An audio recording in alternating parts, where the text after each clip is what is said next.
Hello,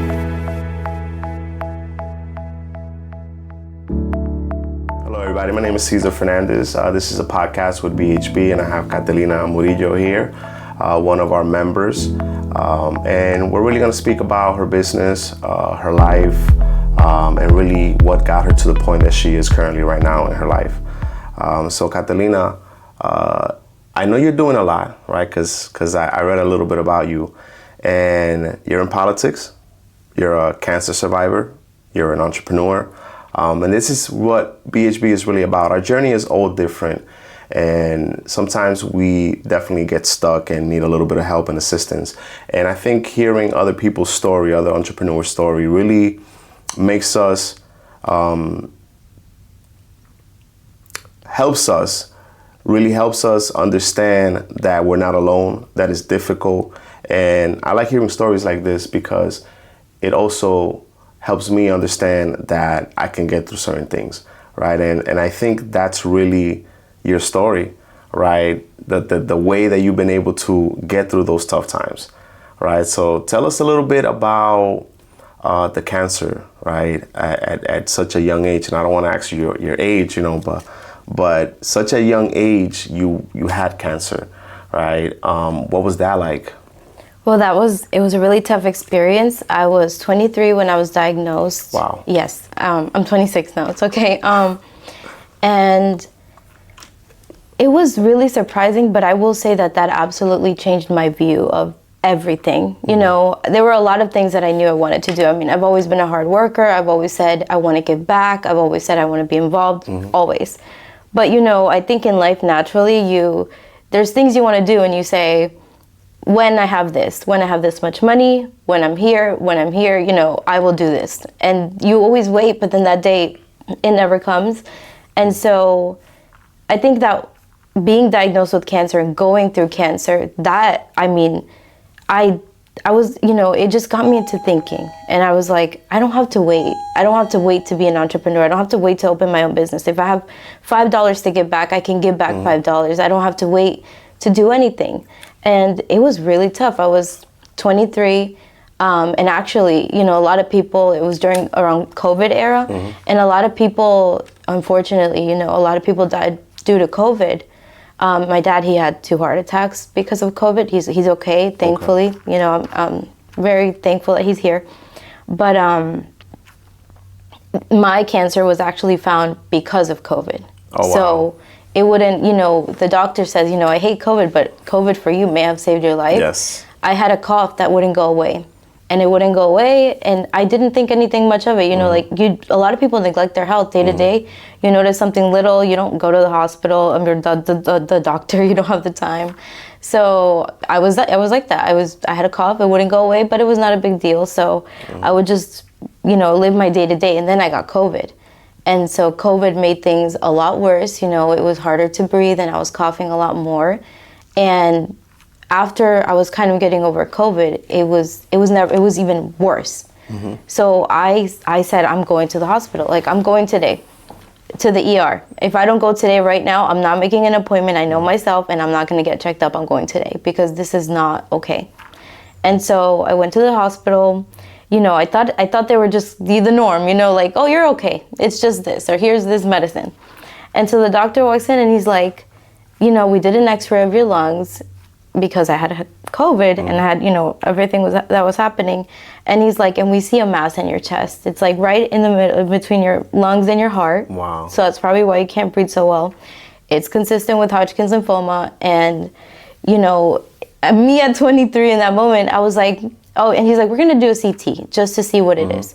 I couldn't believe it. I thought everything was fine. I was like, oh, he's just doing that. Like, they're just dramatic. Like, So how scary was that moment? Like that moment, that news? I still didn't believe it. I was like, it's nothing. Then they do the denial, CT. Right? It literally, yeah. I was like, no.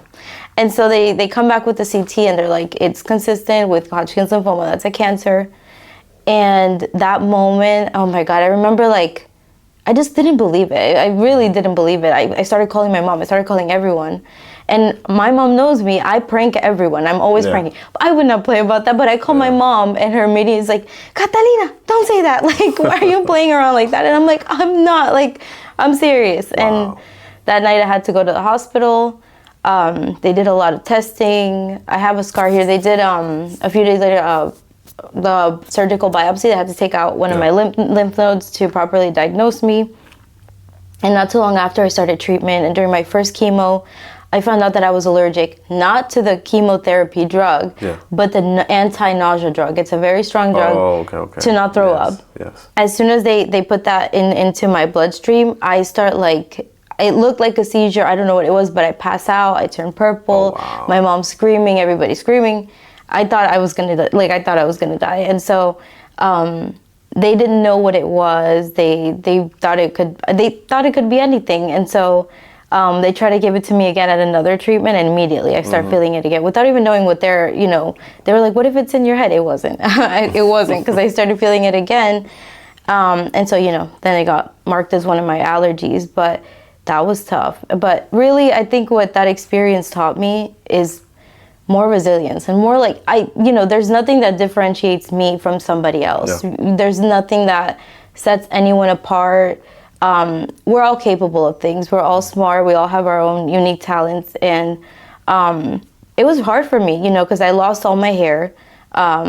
It was, when you walk around and you dress up, you feel confident. You're like, I feel confident. And losing all my hair and walking around, I would walk around and I was like, now that I feel like a lot of people are looking at me bald and they're thinking, oh, that's so sad, she's a cancer patient, but they don't know that I'm so smart. So, they don't know. That's what they see. That's what they see. And, it opened up my, I changed completely the way that I see things, Even now, when I see someone walk around and they don't have hair, and I'm like, if they have cancer, they're probably, super, smart, and they probably have so many goals and things, Whereas before, I might look at someone and say, oh, that's very sad. You see past that, you see beyond. That they're a person, I'm like, I wonder who you really are. And sometimes we do have to go through our struggles and our stories. I think, personally, what I've been through is exactly the reason why I am who I am. And without that, I wouldn't be where I am currently right now. So those things are very important, they're sad. Not a lot of people do make it from something like that. But you're here, right? And it looks like you want to make an impact. Right. So did the entrepreneur in you kind of get sparked after that? Absolutely. That was when because I always knew I want to be a business owner. I want to give back. I want to do things I want to change the world. I want to help people however I can. But again, I was young, so I always thought, when I have this, I had graduated 2021, just got my first job. So I always thought, when I have a career, I'm doing all these things. When I'm more settled in my career, I will open a business. It was always when. But and it's scary too. It's scary. It's making those decisions, especially at a young age. I can relate to you. At 16, I knew that I wanted to be an entrepreneur and start my business, right? So that was something that I'm passionate about.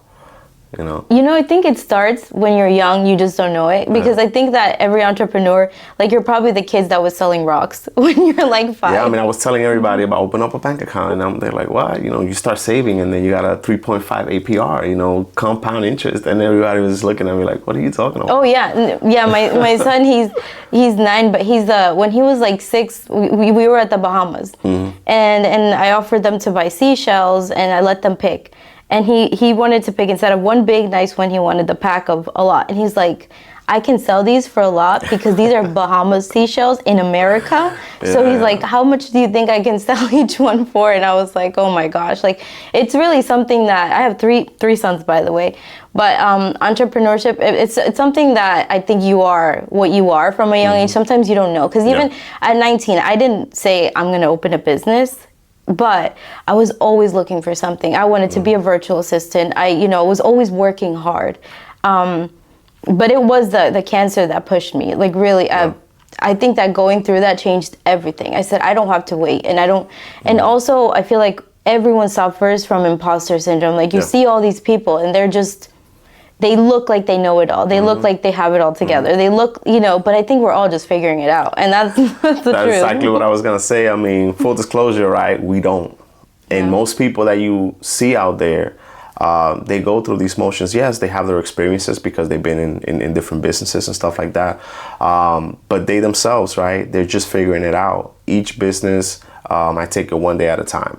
And each day it has its own problems, right? As an entrepreneur, I look at myself as a solution seeker. If you're able to kind of figure it out and adjust, listen, learn, and solve problems, there's going to be a market for you. Absolutely. Yep. You know? It's really just resilience. Because, you know, a lot of people, when I figure something out in terms of tech or whatever it might be, they'll say, oh my gosh, you're so smart. And I'm like, I'm not. I just stayed up all night because I can't stop. Like, I need to figure this out or else. You know, it's really just, you can't give up. Like, and I think entrepreneurship is like that too. And understanding, like, and I always say, it's a numbers game. Yeah. Think about it. You try 100 times, you're going to succeed once. And that's all you need. You need to do good once. One time, you know? Yeah. And a little bit of luck. I think it's a little bit of luck, absolutely. but you have to put yourself in that position to be lucky. Yes. Right? So it's just like you said, the effort goes a long way. You're also into politics. I don't know, I'm not big in politics, but I do want to make an impact. You know, so we do definitely need people in politics that are looking to make an impact. Tell me how you got started in that. Well, that's okay. So I've always been very into politics. I've always said, you know, I'm a big what's right is right, what's wrong is wrong. Regardless of anything, what's right is right, what's wrong is wrong. And I've always been very loud about it. And I think everybody knows that. Like, anyone that knows me knows that I'm not afraid to say this is wrong, this is right. And that's really, you know, in politics, you see a lot of people that it's not always about what's right or wrong. It's about making money or, you know, not putting the people first. And humanitarianism is huge to me. When I had cancer, that was one of the things that I wanted to do. So after cancer, I gathered a group. We made that day. In one day, we about like 5, 6, or we made about 200 meals in one day. Gathered a group. We handed them out. In total, we've done 500. We did a toy drive in Colombia. Like, I think that I'm good at mobilizing because everybody wants to help. Yeah. Everybody wants to. Sometimes they don't know how to. So if you create the opportunity, people will take it, right? And so I realized that, you know, this is humanitarianism, and I think that that's crucial, you know, when getting into politics. I think you need to be someone that is for people, like not someone that is for whatever it might be. You need to actually be for people. And I think now more than ever, we need people who are good to go in there and so getting into my HOA, say what they need to say, do what they need to do, and really stand up for even small time politics. So, you know, they make a big difference in the day-to-day lives of people. And so, you know, I started thinking through it, and I said, why not me? What makes me different than somebody else? Why can't I run for something? And I just, you know, one day I took the decision. What I enjoyed was really getting to know people, getting to try my best to help them and make a change in their day-to-day lives. And one day I just said, you know, what if I run for city commissioner? I mean, why not me, right? Like, you know, is there a guarantee you'll win? Again, it's a numbers game. You know, you're not winning all of them, but you get yourself out there, you meet people, you help people. Why not? So yeah, and it's always it is an entry point, right? When I started my business, I wouldn't say necessarily that I was scared, but I didn't want to jump into it because I guess the word is scared. You know, I have a family, you know, and I'm thinking, okay, if this doesn't work out, if the money doesn't come in the right way, like, thank God I have a great wife, and I've been an entrepreneur for 15 years, and it's an up and down, right? It's a struggle. Not everything goes accordingly. I have businesses that failed, but it's okay because you have to put yourself out there. But like you said, it only takes one time, right? Say you do win, right? But say you lose, but at least you know what your numbers look like, right? There's always an opportunity. Not just that, but you learn. Yeah, you learn every from time the you process. fail, you learn. Yes, So you can't even take that as a negative thing, because you know, that one time that you do succeed, it's probably a combination of every failure that you learn. You know, and I think through everything I've tried, like, you know, I tried to become, when I was 19, I tried to become a virtual assistant. I learned so much about, you know, making a logo and branding and this and that. And every failure or every attempt has taken me into something else where I've learned, and it's brought me into the next thing. And your story is very similar to mine. Like, I did it all. Like I had multiple businesses. I had a business called I Like Rentals, and I needed to understand how to promote that business. So I got into creating landing pages and promoting on doing digital marketing, and then I got a digital marketing agency from that, right? So you're right. I mean, that's how business goes, and you never know if you're scared to jump in there, right? So speaking about business, you have multiple businesses, right? I do. I have 2 businesses right now. So the one that I primarily have up and running day to day is my cleaning business. We started residential. We started pivoting towards commercial, and that's the majority of the jobs we're taking on now, because I think while residential is great and you can help people, there's also a lot more customer service involved in residential. And so as I started taking on more commercial jobs, and I realized that I think commercial is a better, I guess, path for me, because it's a little less personable. And I don't mind being personable, but I think that sometimes in the day-to-day, it's very hard to do the customer service.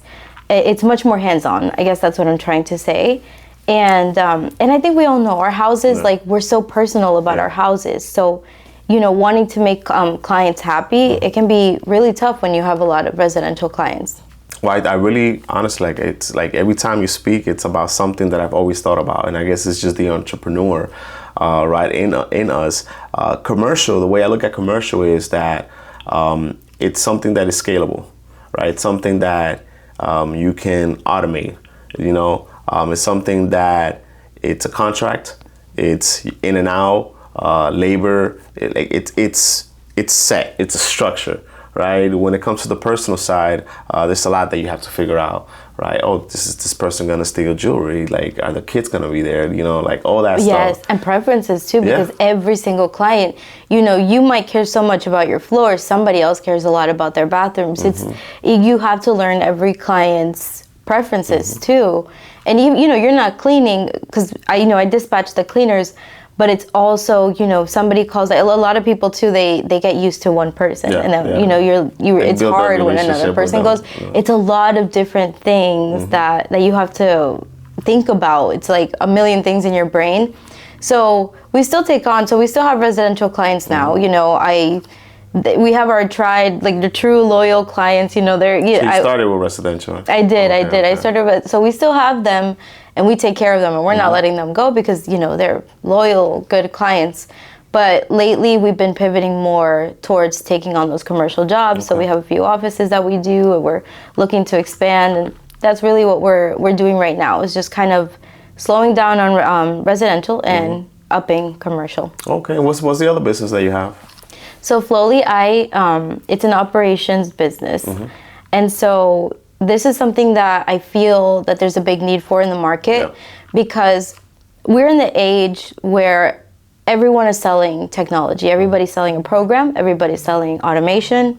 So I think that what we really need to do is have experts that break down people's businesses step by step. What is the client experiencing? What are you experiencing? What are you spending your time on? And diagnosing the business. So I don't think it's only about automation. I don't want to sell automation. I don't want to sell AI. Yes, we do that. I don't want to sell branding. We also do that. What I want to sell is a diagnosis for your business. Where are you leaking time, or where are your clients not having positive experiences? And how can we make that better? And the solution sometimes is automation. Sometimes the solution is outsourcing and, hiring someone, which I think that's another topic that I want to touch on. Sometimes the solution is simply, how do we break down your process and fix it, right? Where do we take away process steps? What can be taken out? What can be reordered to make it the most efficient process? Where do we add automation? Do you need to delegate? Because I think as entrepreneurs, I think naturally when your business starts to grow, you reach this point where, no, I can't hire someone full-time to help me manage this, but I'm doing everything on my own. And that is stopping me from spending more time being strategic and how can I grow, because I am handling the things that are happening right now. So I think that that's also what I do, is kind of guide a business toward where are you right now and what do you need to do. And if you need to delegate, help create those SOPs so that you feel comfortable. Because as an entrepreneur, I can say with residential, when we started growing, I was so afraid to have anyone else take a call or anyone else send a text, and only I can do it right. And I think that's something, it is our baby, but we need to be able to delegate in order to grow. And so that's what I do. I want to help people within their businesses, wherever they are. Are you just starting your business? Do you need help with branding, a Google business page? How do we make a strategy that is going to give you the best chance to grow?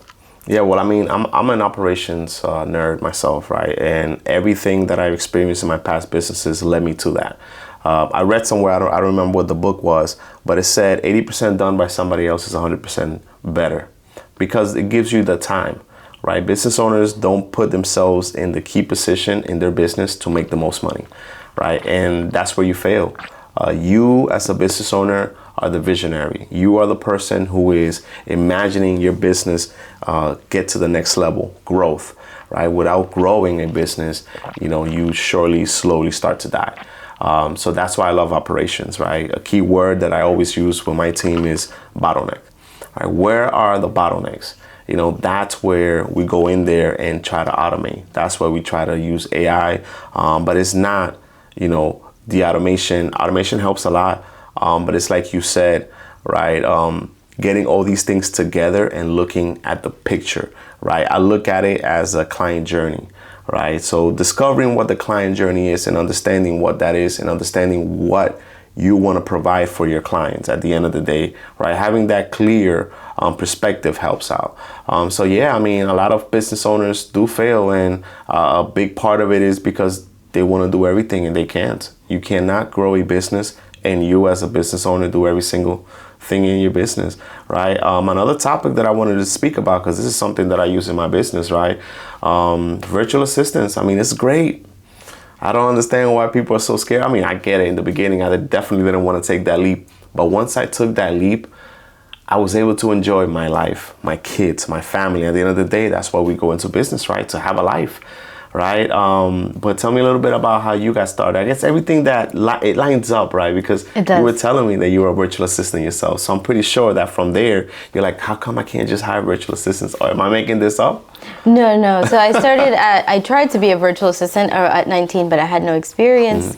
And so I got into talent acquisition and HR. Okay. And that actually, it's funny, everything helps, right? Yeah. Because now in my business, I know how to hire. I don't need to outsource. I know how to bring people in. So everything helps. Like I said, that's why I say everything is valuable, because everything that you do, in trying to become started learning branding. That brought me onto my first role at that experience as a branding specialist.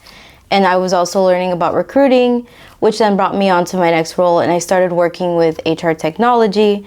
And that's really how it all got started. Everything brought me, I went from talent acquisition to technology, and everything taught me something. And so that, alongside being a business owner, it just kind of all clicked. And that's really how I started specializing. As I started working in technology, you learn about processes. You see the inefficiencies. You see where certain things are needed, where they're not. And so I think everything that I've done up until this point, it just, and then even experiencing it as a business owner myself, I can speak, to that. And, that's actually why I started my cleaning business, because I said, I want to help people do this, but I need a testimony. I need to prove that I can do it, because if you know what I mean? And so that is why I started my cleaning business. I was like, I bet that I can start a cleaning business, and I bet that it can do good, because I have like a map. I know how it goes, and it's going really well. So that's good. Yeah. No, that's great. Similar experience in my businesses. I wanted to let people know about this, but I'm like, okay, I see it. I've ran multiple businesses with other people. I've done it myself.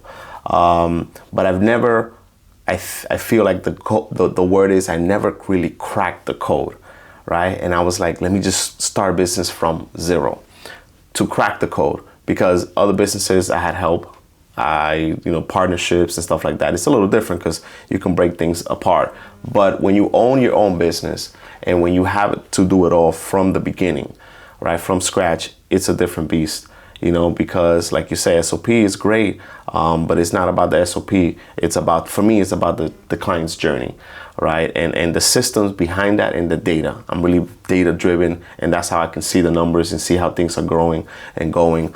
But yeah, everything took me to this level of looking at the business from an inside point of view, which I think really is where most business owners should do. They should look at their business from an internal view. Absolutely. And I love that you brought up data-driven, because I think that's so important. Even in marketing, you need to know what's bringing in the most money. You need to know so that you can make the most out of your money. That's very, very important. That I think, again, that's why a lot of businesses, they need these types of services, because if your marketing budget is $2,000 a month, you need to know what is bringing in the most money, and you need to make the most out of that. And allocate your budget to certain areas, and it should, data should be driving almost every decision that you make in your business. Yes. Absolutely. Yeah, even hiring, right? KPIs, understanding what the key matrix are for what you're looking for, right? If you don't know what you're looking for, if you don't know what you're measuring, it's like it doesn't make any sense anyway. You're just gonna have a whole bunch of data. And don't know how to read it and translate that into return on your investment. Oh yeah. So everything. I the first approach for my business is just let me measure the data. How can I measure what the results that I'm looking for are? So that's Absolutely. great. That's great. So just to close it out, what is an advice that you would give entrepreneurs out there? Let's say 3 key advices, because I know there's a lot, but 3 key advices, most valuable. I would say learn whatever you can. Any opportunity you have to learn a skill, learn. 2, don't give up. Again, remember always that it's a numbers game. In order to be an entrepreneur, you cannot you cannot take it personal. If you fail, you try again. That's the most important thing, really. And learn from all of your failures. Like, I have that written down. What did I learn? What did I learn, and what do I know now that I didn't know before that will help me the next time? Because I think, the most luckiest people in the world, they get lucky their first time. But most of us are not the luckiest people in the world. So don't be discouraged by any failures. Don't be discouraged by any of that. Just keep going and keep trying. That would be my second advice. And then my third advice is to have some passion. If I think a lot of us, we have goals, right? And I think that's so important, because being an entrepreneur, a lot of people, it's not just about money. I think all of us have a bigger vision or a bigger goal in mind. And so that's important to keep that goal in mind, because that won't allow you to give up. It's not just about money. It's about who you want to help, like whose lives do you want to touch? What is your real, and don't give up on that, because money, there's a lot of ways to make money, but if you have to keep your, your heart and your vision, because that will not allow you to give up. Yeah, and it's tough, right? Being an entrepreneur is difficult. Owning a business is difficult. Pursuing your goals is difficult. Life is hard, right? That's the reality. We just have to learn our lessons through the journey, and become even more hard than life itself, if you can do that. And it's tough. I had, in the beginning of my residential business, right at the beginning, something happened with the client. I think a part of his window fell. I almost, I had to deal with that and everything, and I took care of it. It all ended up fine. But that day I was crashing out, and I was like, I'm never taking another client again. This is the end. This is it. I'm done. About a week later, I was like, okay, I'm ready. You can't give up. And I can't imagine if I really would have, closed my computer and been like, this is it for me, I would not be doing as well as I am. You are going to feel like that sometimes. You will, and you will have failures. You cannot give up. You can take a breather, you can take a 10-minute break, but you have to get back on it, because that's really what it's about. Yeah, we all need it. Well, Catalina, I want to thank you for showing up. And for this podcast, and a lot of valuable information. Your story, has a lot of passion to it. I think most entrepreneur story go that way, right? I've never spoken to an entrepreneur that says, it's been easy. I just keep getting lucky. It's not. That's very hard, I guess, to continue getting lucky, like you said. But systems and operation is the reason why you're able to make those decisions, and you can kind of see if it's working or not. That's extremely important. How did you, just one last thing before we leave, how did you find BHB, or how has this experience been with BHB? I found you guys on Facebook, and it's been a wonderful experience because, I mean, I live here in Haines City, and it's really hard to find like-minded people. It's hard to find those resources. So I was so happy to find you guys on Facebook. I was like, oh my gosh, like that, I needed that, to have the opportunity to go to networking events and have the opportunity to be here. I mean, I didn't know that was available, and absolutely it's necessary here. And I bet you're helping a lot of entrepreneurs just not feel alone. Like, there's other people out there wanting to share their business, wanting to share their vision, wanting to connect, because that's also really important. I think all of us really, regardless of what we're doing, we all want connection. We all want to help. We all want to be involved. So I found you guys through Facebook, but you're doing wonderful work. That's great. Well, thank you. Well, thank you so much, Catalina. Thank you. All right.